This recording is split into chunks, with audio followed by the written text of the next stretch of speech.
Hey everybody, it's me, Sky Deep, coming at you from Berlin, Germany. For those of you that don't know, I've dabbled in several genres of music over the years, starting out first as a hip hop artist on the East Coast of the US. Uh, I was also a producer and engineer at Mad Bass Studio in East Orange. Shout out to Kasim. And also, aside from that, I was working as a side guitarist in several bands in New York City for some years. I had various projects, electro funk, mixing guitars with electronics, and other solo projects and band projects like Sky D and Lagrange Evolution, which was like rock and funk and hip hop all put together. Anyway, now, in the last several years, I've mostly focused on electronic music, and I run a label called Reveler Records, releasing different types of electronic music, but also some more experimental or ambient types of music. But right now, we're focused going in a more electronic and funky, soulful, bassy direction. So I'm really excited about that. Have some cool stuff coming up. But anyway, I'm sharing all that to let you know that I have been on stage in many different contexts, even back in the days, starting out in the church growing up with my family.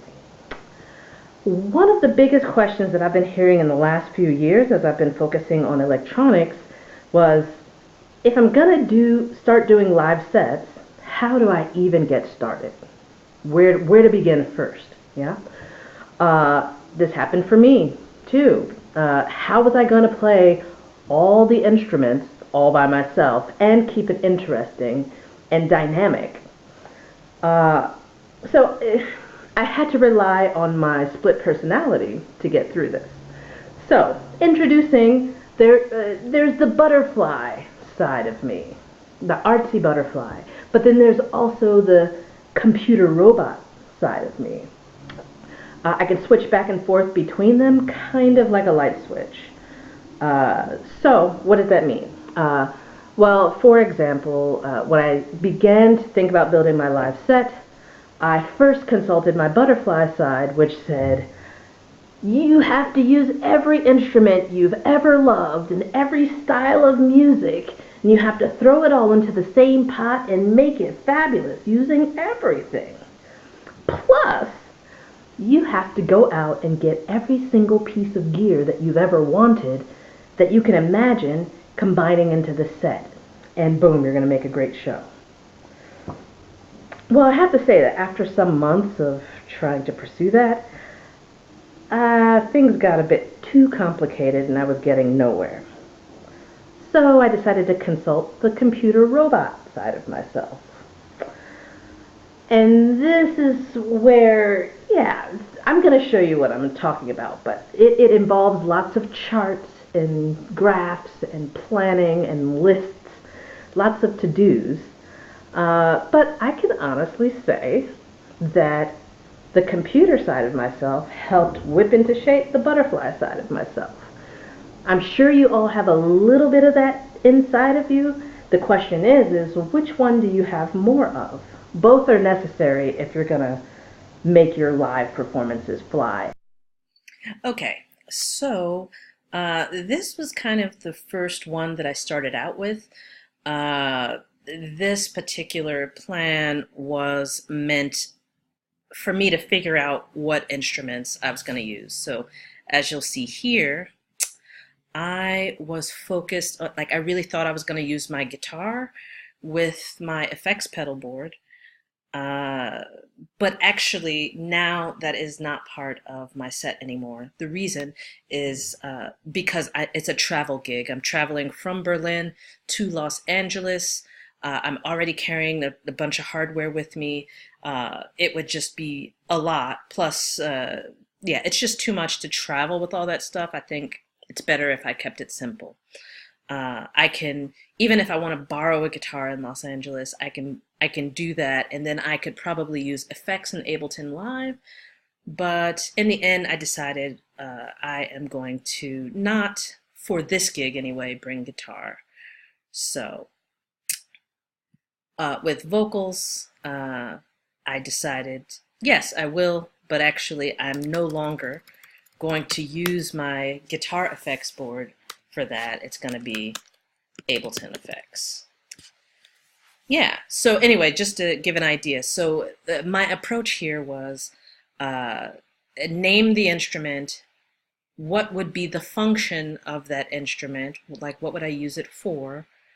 Uh, how many original sounds or patches would I create within it that are my own creation? Uh, and then there were other ideas that I had that sometimes I used, sometimes I didn't.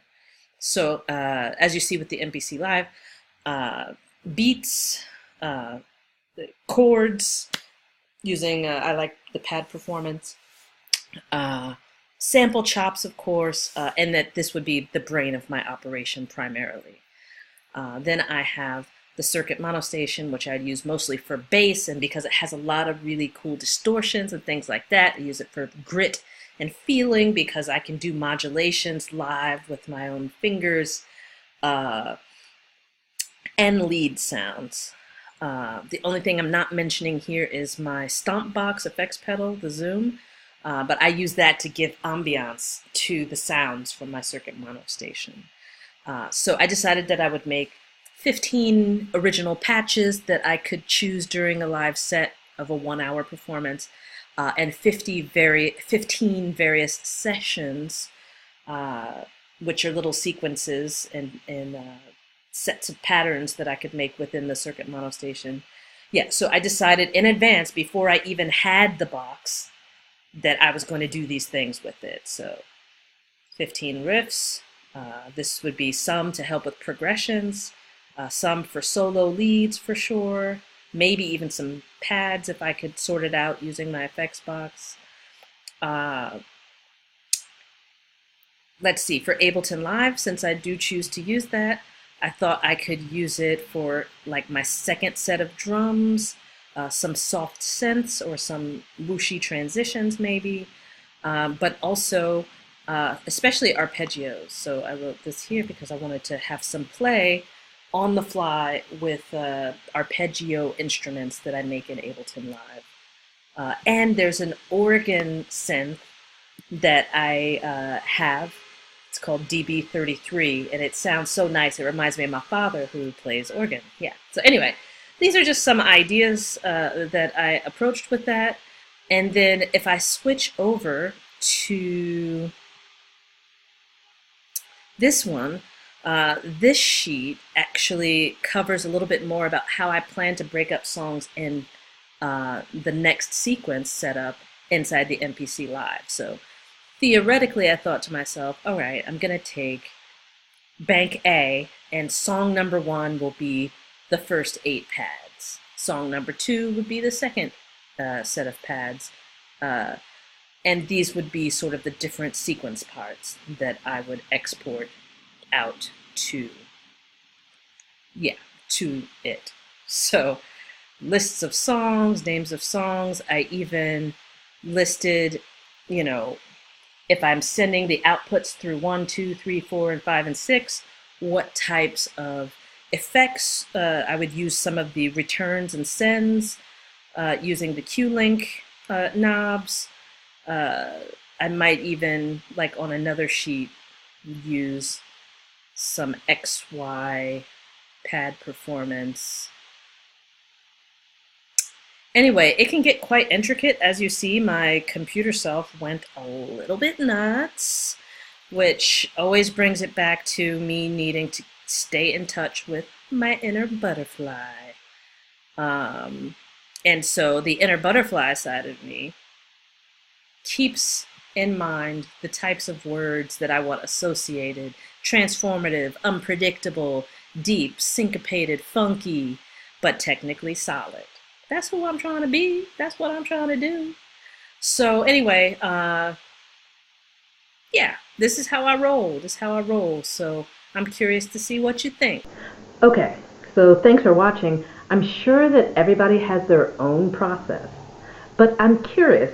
Let me know. Do you think you have more of the floaty butterfly sting like a bee in you, or do you think you have more of the computer robot side when you come to approaching the idea of your live set, your productions, or whatever. I kind of have almost half and half. Occasionally one takes over more than the other, but anyway, I'm curious, how do you like to get started with preparing your live sets? Or let me know if you have any questions too. Anyway, I hope that was helpful for you. If it was, go ahead and give me a like, a thumbs up. Definitely subscribe. I want to stay in touch, keep you up to date with the stuff that's on the way. And drop me some of your links if you have something going on. I want to see what's happening. All right? So anyway, thanks for dropping in. Ciao.